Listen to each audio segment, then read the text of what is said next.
আমার ওম প্রকাশদার কাছে প্রশ্ন হচ্ছে নির্বাচনে জয়ী হলে এই ফেয়ার ইলেকশন যদি হতো এই মুহূর্তে ভূমিকম্প হচ্ছে আমরা অনুভব করছি ভূমিকম্প হচ্ছে কলকাতায় কলকাতায় ভূমিকম্প হচ্ছে একেবারে সমস্ত ক্যামেরা দুলছে আমাদের টেবিল দুলছে লক্ষ্য করুন এই রাম একেবারে পরিষ্কার এই গ্লাসের জলটা বাইরে বেরিয়ে যাও এই দেখুন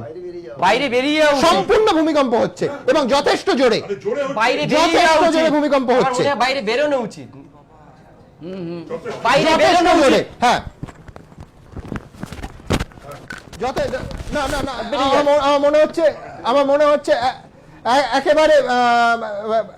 একটু ভূমিকম্পের প্রবণতাটা কমলো আপনার আসন গ্রহণ করুন প্লিজ আমার মনে হচ্ছে থেমেছে থামেনি না থামেনি তার কারণে আলোগুলো আমি বলছি থামেনি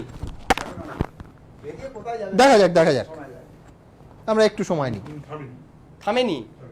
2 মিনিট ধরে এই কম্পন চলে বুঝতেই পাচ্ছিলেন যে এই স্টুডিওতে আমরা সবাই লাইভ অনুষ্ঠান করছিলাম আমরা উঠে দাঁড়ালাম এবং গোটা এই স্টুডিওর যাবতীয় লাইটস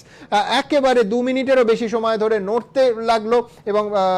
বিজনই ইনফ্যাক্ট ক্রাইসিস কলটা প্রথম তোলে যে আমাদের বেরোনো উচিত তবে শেষ পর্যন্ত এই স্টুডিওর ভেতরেই অপেক্ষা যাক ভীষণ ভয় পেয়ে গেছে হ্যাঁ নির্বাচনের ছবি দেখে বিজন ভয় পায়নি কিন্তু ভূমিকম্পে বিজন ভয় পেয়েছে বলে নিজেই স্বীকার করছে বিজন এত অত্যন্ত সিরিয়াস ঘটনা কোনো সন্দেহ নেই কিন্তু মানে যা ভোট তোমরা করছো গণতন্ত্র শুধু কাঁপিয়েছো তা নয় একেবারে পৃথিবী কাঁপিয়ে দিয়েছো